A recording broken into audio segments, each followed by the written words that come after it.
Pemirsa, artis Cynthia Alona mendatangi Polres Metro Jakarta Selatan pada Jumat 5 Agustus 2022. Kehadiran wanita yang karib disapa Alona tersebut dalam rangka memenuhi agenda BAP dan memberikan beberapa bukti kepada kepolisian terkait kasus dugaan penipuan dan penggelapan dana yang dialami dan dilaporkannya. Dari pihak penyidik dan kasubditnya tadi itu sangat lapang lah, sangat terbuka dengan kami, dalam arti mengarahkan ke saya kalau jalurnya itu harus ya mereka tidak memihak kanan atau kiri, memang lurus, dan itu saya sangat happy sekali melihat seperti itu. Jadi tidak memihak manapun gitu kan. Jadi tadi pun mereka cuma mengarahkan aja kalau misalkan ini dikasih kuasa ini, kalau memang ini memang diberikan khusus untuk Halim Darmawan ya mau nggak mau ini punya Halim Darmawan, duitnya segini, maksudnya dia memang tidak membela saya gitu loh. Jadi dalam arti tengah-tengah dari pihak penyidiknya dan kasubditnya. Namun saya melihat dari situ, saya melihat ini tidak akan memihak kanan kiri, dalam arti insya Allah akan memihak yang selayaknya, yang benar lah nantinya. Diketahui sebelumnya Alona melaporkan mantan kuasa hukumnya ke polisi pada Juli 2022 lalu atas dugaan kasus penipuan dan penggelapan aset miliknya. Menurut Alona, dugaan penggelapan aset berupa penjualan kos-kosan miliknya terjadi pada bulan April 2022 saat ia masih berada di dalam penjara. Awalnya Alona mengaku berniat menjual aset kos-kosannya yang ada di kawasan Tangerang untuk biaya hidup selama dirinya di penjara. Saat itu Alona menaruh kepercayaan pada mantan pengacaranya untuk menjual kos-kosannya. Namun nyatanya kepercayaan Alona disalahgunakan. Saya tidak ada yang ngomong kosong. Saya dipertanggungjawabkan omongan saya. Kenapa saya cabut kuasanya saat itu? Karena dia menghindar dari saya setelah menerima dana. Dalam kasus yang dilaporkannya, Alona mengungkap kos-kosan miliknya berhasil dijual oleh mantan kuasa hukumnya senilai 820 juta rupiah dari NJOP atau harga rata-ratanya sebesar 1,5 miliar rupiah. Alona dan tim kuasa hukumnya memberikan beberapa bukti serta keterangan. Surat kuasa jual dan juga ada bukti kwitansi dari pihak pemilik yang sekarang, yang maksudnya pembelinya.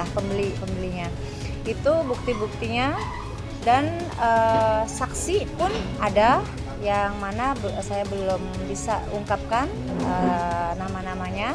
Yang mana saksi saya ini yang sangat kuat sekali, yang mana mengetahui yang sedetail-detailnya gitu loh. Dan di situ menurut saya udah sangat kuat sih, dari bukti dan saksi saya udah sangat cukup kuat. Kalau masih ada alat bukti tadi diterangkan juga, boleh dibawa lagi untuk menguatkan untuk saya. Saya nantinya ini akan dimintain keterangan nggak cukup 2 atau 3 jam. Karena ini penyangkutan ini ada di dua, di BPN, notaris, apalagi tadi gitu ya. Iya, jadi PPAT. Itu PPAT. Nah itu nggak cukup di waktunya lama lah. Waktunya lama, bisa setengah hari kali, bisa 6 jam, karena ini memang harus sangat teliti. Meski saat mendatangi kantor polisi, Alona mengaku dirinya sedang tidak fit alias kurang sehat, namun demi memperjuangkan haknya, Alona tetap datang. Kalau saya jujur ya, walaupun saya lagi kurang fit, tapi untuk memperjuangkan hak saya akan tetap maju. Saya akan tetap perjuangkan hak saya, karena bisa dibilang begini, saya bekerja kepala jadi kaki, kaki jadi kepala, bahkan bisa dibilang sampai saya masuk penjara. Saya mencari itu uang, dan ada beberapa oknum yang aji mumpung memanfaatkan kondisi gitu loh. Dalam arti saya akan tetap perjuangkan. Sementara itu, pihak mantan kuasa hukum Alona sempat mengurai bahwa uang yang ada sudah dipakai untuk kebutuhan selama Alona menjalani masa tahanan pada saat itu. Lantas, apa tanggapan Alona terkait hal tersebut? Sekarang begini, ya, jangan cuma ngomong aja. Saya bicara, saya bisa mempertanggungjawabkan ucapan saya. Saya bicara, saya bisa memberikan bukti dan fakta. Tapi Anda bicara, Apakah Anda memberikan bukti dan fakta? Anda seorang lawyer dan gelar seorang dokter. Dokter itu di atasnya SH, S3 loh itu. Saya buta hukum, gitu loh. Buktinya apa? Apakah ada hitam di atas putih? Apakah ada hitung-hitungan dengan saya? Saat itu setelah transaksi itu terjadi, ya kan Anda sendiri yang menghindar dari saya. Tidak ada lagi menjenguk saya, tidak ada komunikasi sama saya, dan bahkan sampai saya cabut surat kuasa waktu pas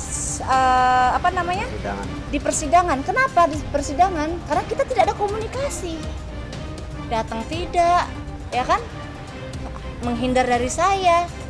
Akhirnya apa? Anda tidak mengurusin saya, sudah menerima dananya, Anda tidak menghindar dari saya, cuma datang di persidangan. Kalau dari awal tidak mengurusin, apalagi di persidangan. Ya saya saat itu jujur, saya cabut kuasanya di depan Bapak Hakim dan Bapak Jaksa. Lantas benarkah meski sudah mengalami kerugian ratusan juta rupiah, Alona masih sempat berupaya melalui jalan damai dan mengedepankan asas kekeluargaan? Bagaimana langkah Alona selanjutnya jika pihak terlapor lari dari fakta-fakta yang ada? Saya omongan saya bisa pertanggungjawabkan. Tuntutan saya ya saya meminta hak saya. Karena mencari uang 800 juta itu tidak gampang. Gitu loh. Kepala jadi kaki jadi kepala itu nggak cuman ya bisa dibilang ya setahun lah bisa dapat uang segitu gitu loh. Jadi ya menurut aku sangat berharga sekali sih. Makanya kita coba kasih masukan, selesaikanlah baik-baik sama Mbak Alona kan gitu. Kalau udah clear sama Mbak Alona ya kita ngapain sih perpanjangin masalah kan gitu. Jujur ini kan satu profesi ya, makanya saya lagi mengedepankan juga asas kekeluargaan dulu nih. Nanti saya langsung main lapor, nanti jadi kayak yang sekarang ini kan, kenapa nggak ini dulu. Makanya kemarin kita udah pakai somasi secara tertulis, juga tim investigasi ke lapangan, ke kantor hukumnya saudara rekan ya kan, kita udah ke sana. Terus beberapa hari ini tim sus kantor kami udah turun ke lapangan juga, analisa langsung, ketemu langsung para saksi-saksi yang ada di lapangan. Kan itu pola kerja kamu kan harus mengumpulkan alat bukti yang sangat kuat, baru nanti tinggal kita upaya hukum kita lakukan. Sama lah kayak gini, kalau kita belum ada alat bukti yang kuat kita belum berani kan gitu. Cuman ini kan waktunya nih Mbak Alona juga kondisinya lagi seperti ini, kita rentetannya banyak ya, perkaranya sebenarnya ada lagi sih, cuman ini tinggal tunggu waktu aja sih. Mudah-mudahan bisa terbuka hatinya, komunikasi yang baik, yang penting kan nuraninya lah, open aja seperti apa. Ini ayo selesaikan baik-baik, ngaku saja kan gitu. Karena sebetulnya alat bukti itu udah kami pegang, nanti tinggal tunggu waktunya. Saya kan baru keluar dari penjara ya, dalam arti saya harus ke recovery diri saya dulu, terus dengan rencana juga perbaikin hidup saya, memperbaikin diri saya yang terutama. Setelah memperbaikin diri saya, hidup saya, barulah saya berpikir tentang usaha apa nantinya yang saya akan buka. Ada beberapa peluang usaha yang akan saya buka. Rasa trauma dari diri saya sendiri traumatik sih.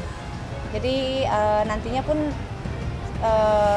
bukan di bidang properti lagi yang akan saya lakukan di bisnis sih, akan bidang lain. Insya Allah saya selalu berdoa sama Allah, kalau memang ini rezeki saya ya Allah berikanlah. Tapi kalau memang ini bukan rezeki saya akan ikhlaskan.